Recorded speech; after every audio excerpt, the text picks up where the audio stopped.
বৈদ্য কোথায় রায় নাই ভাই একটা ওষুধের গাছ লাগিয়েছিলাম। কি ওষুধ এটা? এটা রাসেল ভাই বাহার হয়েছে। হ্যাঁ রাসেল ভাই, শ্যাং ভাই, ওই ভাই, সেই ভাই, হ্যাঁ সব ভাইয়ের রাজা হলো এটা। হ্যাঁ এই গাছ দিয়ে যদি আপনি লগে ব্যবহার করেন, আপনাদের যেরকম রাসেল ভাই আই, ওই ভাই আই, সেই ভাই আই কিছু করতে পারে। হ্যাঁ, তো এটার কি দিব? এটার শিকড় আছে, এটারে কাটি আপনি গেলে বাঁধতে হইব না হাতে বাঁধতে হইব। আপনি এটার যদি থোড়ার মাঝে দেন, তারপর আপনার কামড় দিতে হবে। যদি বাইচান্স কোনো কামড় দেয় তাহলে আপনি মেডিকেল যাবেন, তারপরে যদি মেডিকেল নিয়ে ব্যবস্থা করবেন। কেল মানে কি? মানে কেল মানে হ্যাঁ মাজায় বাঁধবো, হ্যাঁ মাজায় বান্ধি হ্যাঁ ব্যবহার করবো। হ্যাঁ হাতে বান্ধু পুরুষের ডাইনাতে, মেয়ে লোকের বাম হাতে, হ্যাঁ মেয়ে লোকের মাজার। হ্যাঁ, তারপরে দি আর কোনো রোগ উপকার হবে নি? হ্যাঁ, কেলের ধরার লাই। তারপরে দি সাপে কাটার, যেরকম সাপ আসুক, বড় সাপ, ছোটো সাপ, যত বড় সাপ আসুক, এটা থাকলে আপনার কোনোদিন সাপে কামড় দিব না। এটা শিওর এটা 100। হ্যাঁ আজকে আমি এটার পিছিয়ে আজ 40 বছর পর্যন্ত ঘুরতেছি। এখন এই রাসেল ভাই বাড়িছে আর আমি এই গাছটা আমি সংগ্রহ করছি।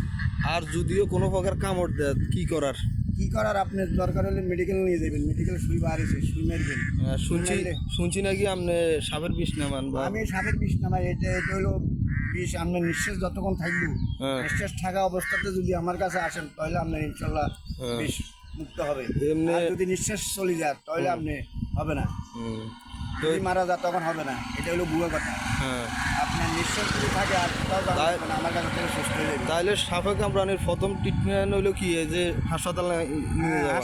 হাসপাতাল যদি নেন, আপনাদের সুই মারলে, বিশেষ করে সুই বার করবে সরকারে, এই সুই মারলে আপনার মুক্তি আল্লাহ আপনারা আসান করবে। আর শুনছি আপনার নাকি কি তাবিজ জুমার করেন প্রেমিকের? হ্যাঁ, প্রেমিকা যদি কারোর যদি প্রেমিকা খাইতে ঘুমাইতে চাইতে যদি আসেন, তাহলে আপনার এটা ইনশাল্লাহ 1 সপ্তাহের ভিতরে আপনি এটা কামানো হবে। যেরকম কঠিন ইয়ে হোক, ছেলে সহকারে, হ্যাঁ, ছেলে আপনার কলেজের হোক এবং গ্রামের হোক, যেখানে হোক, যেরকম আমরা একটা নারী চাইতেছেন, ইনশাল্লাহ আনে দেওয়া যাবে। আর যদি কোনো রুগী বা দূরের কোনো রুগী যদি আপনার সাথে কন্ট্যাক্ট করতে চায় কীভাবে করবে? হ্যাঁ, কন্ট্যাক্ট করতে হলে আপনি আসেন। মোবাইল নাম্বার আপনার? মোবাইল নম্বর দেওয়া থাকবে? হ্যাঁ, দেওয়া থাকবে। আপনি মোবাইলের মাধ্যমে আপনি আসবেন, আপনি আজ যোগাযোগ করবেন যে কোনো প্রকার, ইনশাল্লাহ ছেলে সহকারে। হ্যাঁ, ছেলে মেয়ে যদি হয় মেয়ে আইব, ছেলে হইলে ছেলে আসবে, আপনার ইনশাল্লাহ উপকার হবে। আচ্ছা, ঠিক আছে, ভালো থাকবে।